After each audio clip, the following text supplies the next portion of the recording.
Most people don't intentionally set out to destroy their own lives, yet the path to self-destruction is rarely sudden. It's a slow, almost imperceptible decline. As the saying goes, the road to ruin is paved with tiny, unnoticed steps.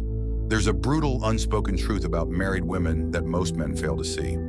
It's not that they are inherently weak or lack moral grounding, but rather that human nature is wired for temptation. Infidelity rarely begins with a conscious decision to betray. It starts subtly in moments so small, they seem harmless. It's the innocent conversations that linger just a little too long. It's the glance that holds a fraction of a second more than it should.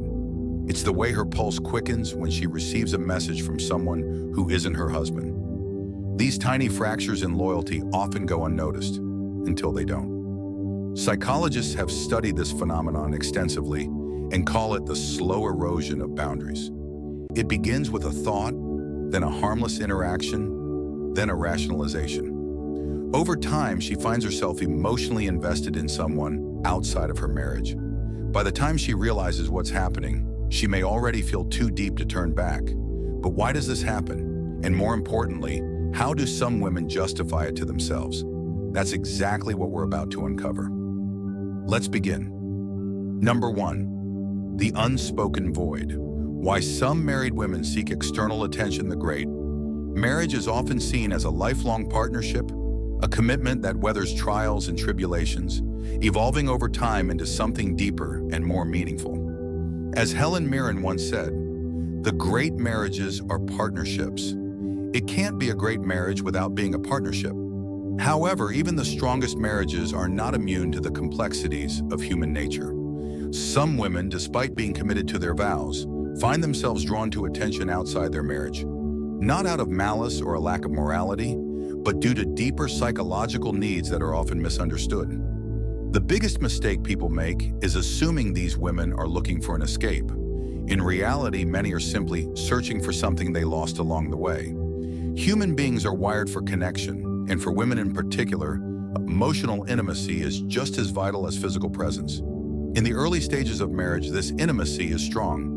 There are long conversations into the night, affectionate glances exchanged in passing, the deep and exhilarating feeling of being truly seen by the person they love.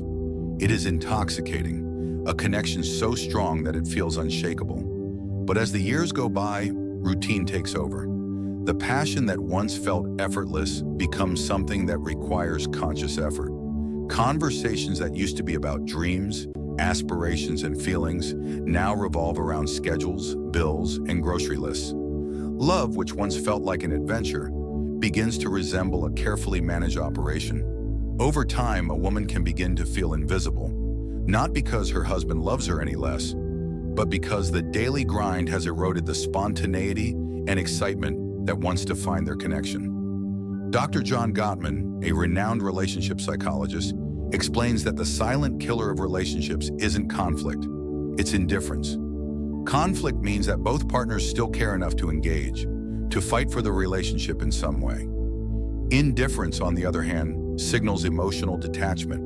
When a woman no longer feels noticed by her husband, when she senses that her presence is no longer something that inspires attention or appreciation, her subconscious mind may begin to seek validation elsewhere, sometimes without her even realizing it. Loneliness isn't always about being physically alone. It can be the feeling of being emotionally disconnected, even in the presence of a partner. People will go to great lengths to avoid that kind of loneliness, even if it means making choices they never thought they would consider. As Mitch Albom once said, sometimes all it takes is a simple compliment from a stranger, a casual conversation with someone who listens attentively, or an unexpected moment where she feels interesting again. These seemingly small interactions can feel like a breath of fresh air, a stark contrast to the predictability of her daily life.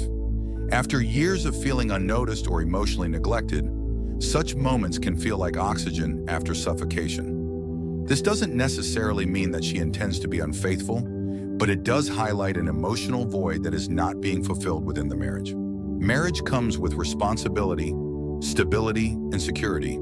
These are all valuable and necessary components of a strong partnership.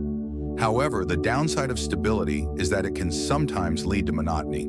In psychology, this is known as the Coolidge effect, which suggests that novelty plays a major role in desire. Both men and women are naturally drawn to the excitement of the unknown. If a woman has been married for years, if her days are predictable, if every interaction feels scripted rather than spontaneous, then even the smallest spark of something new can feel exhilarating. It's not about a lack of love for her husband or an absence of moral integrity.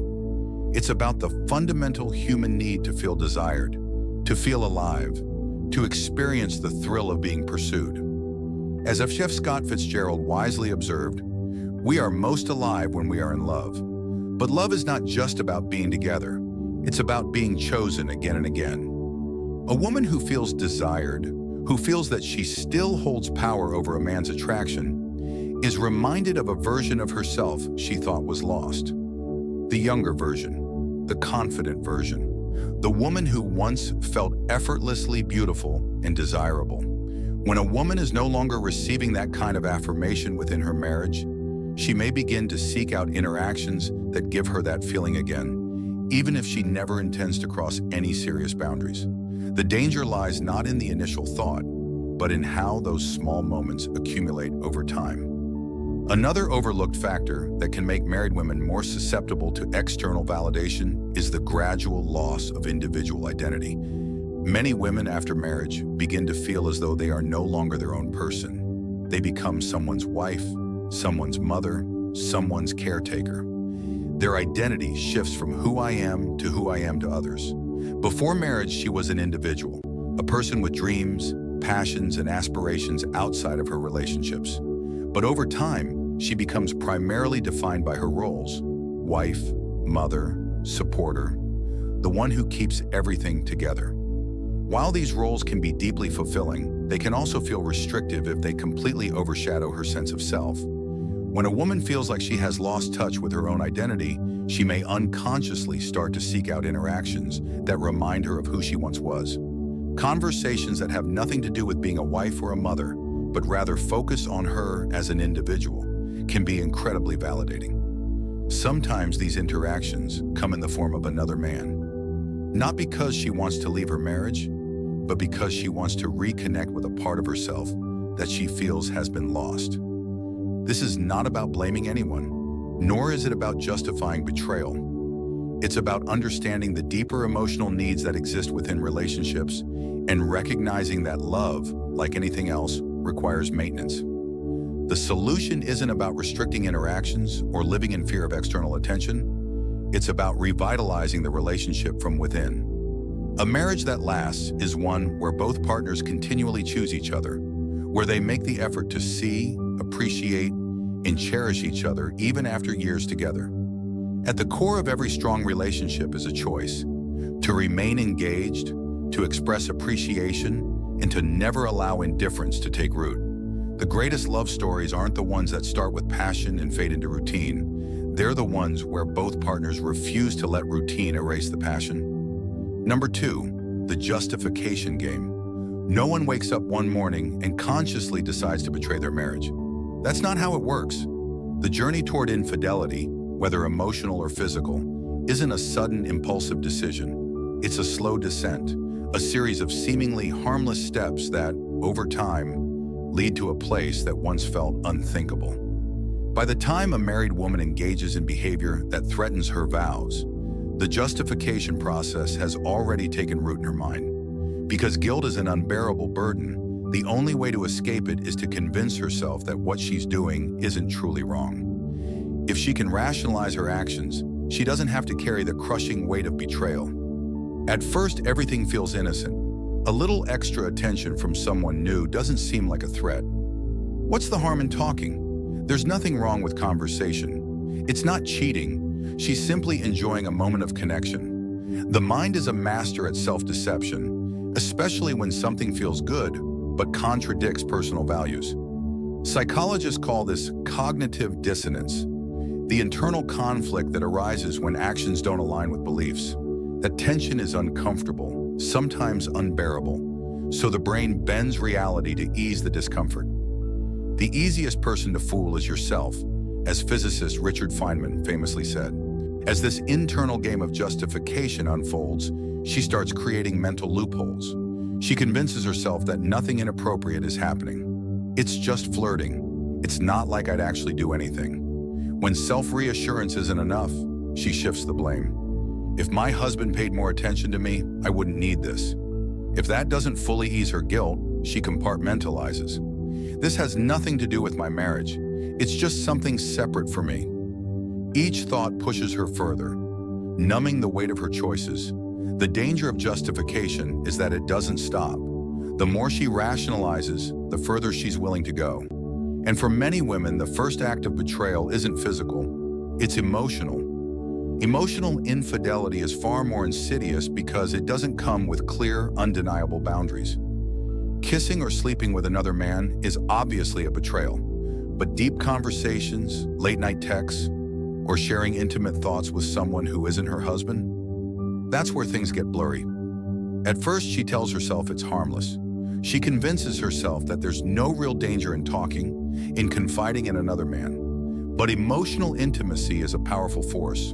The moment she starts investing more of her emotions in another person than in her spouse, she's already started detaching from her marriage. As one anonymous quote says, cheating isn't always a physical act. The moment you start keeping secrets from your partner, you've already crossed the line. This is where the real danger begins. Emotional bonds grow stronger over time, and the deeper they go, the weaker physical boundaries become. She finds herself drawn to this new connection, anticipating messages, craving the attention that once felt normal but now feels electrifying. The secrecy, the excitement, the feeling of being wanted, it all feeds into the growing illusion that this connection is more real than her marriage. The more she leans into it, the less guilt she feels, because in her mind, she's already rewritten the narrative. It's not betrayal, it's just something she needs. The final and most dangerous stage of justification is the I deserve this mindset. At this point, she no longer questions whether her actions are right or wrong. Instead, she frames them as justified.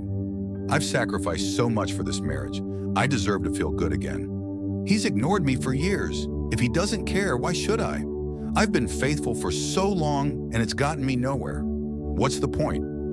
This is the turning point, the moment where emotional rationalization becomes a full-fledged belief. She no longer sees her choices as mistakes, but as justice. And once a person believes they are justified in their actions, nothing can stop them. The guilt that once held them back is gone, replaced by a sense of entitlement to whatever brings them happiness. This is why married women can sometimes be the easiest prey, not because they are weak or immoral, but because human nature is wired to justify what feels good. It doesn't happen all at once. It starts with small excuses, tiny justifications, quiet reassurances that nothing is really happening. But if left unchecked, those justifications become actions. And once the line is crossed, there's no going back. Number 3, the breaking point. The chains of habit are too weak to be felt until they are too strong to be broken. Every story has a point of no return, a moment where the slow, subtle shifts in behavior culminate into something undeniable. It's no longer innocent, no longer just conversation, no longer rationalized as harmless. The game stops being a game. It becomes real. And the terrifying truth? Most women don't even recognize the moment it happens until it's too late. In psychology, there's a concept called threshold theory. It explains why people who swear they'd never do something eventually find themselves doing it. The hardest part isn't crossing the line. It's crossing it the first time. That first message she knows she shouldn't send. That first time she meets up with him, reassuring herself they're just friends. That first touch that lingers just a second too long, and she doesn't pull away. In that moment, everything shifts. The threshold has been crossed, and once she steps over it, each step after becomes easier. What once felt forbidden starts to feel normal. Aristotle once said, "We are what we repeatedly do." This is where the danger lies. The moment something is repeated enough times, it no longer feels like a choice. It becomes a habit. And the biggest lie people tell themselves when they're on a dangerous path is, I can stop whenever I want. But can they? Not really, because at a certain point, it's no longer just about the other man. It's about the way he makes her feel. Neuroscientists have found that romantic and sexual attraction activate the same brain pathways as drug addiction. The rush of excitement, the anticipation of a text, the stolen moments of intimacy, it all triggers a powerful dopamine release. It's intoxicating, like a drug she didn't even realize she was craving. And just like any addiction, even if she tells herself, this is the last time, she'll always find a reason to go back. She's no longer seeking a person, she's chasing a feeling. At first, deception feels unnatural. The first hidden message, the first excuse, the first time she feels her heart race when her husband asks, "Who are you texting?" It feels wrong. But the human mind is terrifyingly adaptable. Over time, guilt turns into strategy. She learns how to cover her tracks. She becomes an expert at compartmentalizing, separating her double life so cleanly that even she starts believing her own lies. This is where things spiral. The longer the secret exists, the harder it becomes to escape. She convinces herself that she can stop anytime, that she's still in control, that she'll end it soon, next week, next month. Just a little longer. But weeks turn into months, and before she knows it, she's trapped in a web of her own making. Not because she doesn't want to leave, but because she doesn't know how. And then, the final shift happens. She no longer sees her marriage as her primary relationship. Her husband, once the person she vowed to love and cherish, becomes the other man. The real intimacy, the real passion, the real connection, it's happening elsewhere. And at this stage, even if she hasn't physically crossed the line, her heart already belongs to someone else. Once that mental shift occurs, there are only two ways the story ends. Either she gets caught, her secret unraveling before she's ready to face it, or she walks away from her marriage, unable to live a double life any longer. And when that moment arrives, it's not because she doesn't love her husband. It's because she has convinced herself that what she's found is something she can never get back at home. This is why some married women become the easiest prey, not because they set out to cheat, but because they are searching for something they lost. They don't think they're betraying their marriage.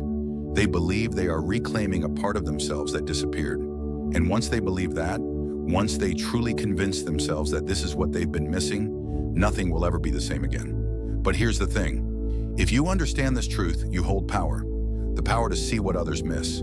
The power to read between the lines.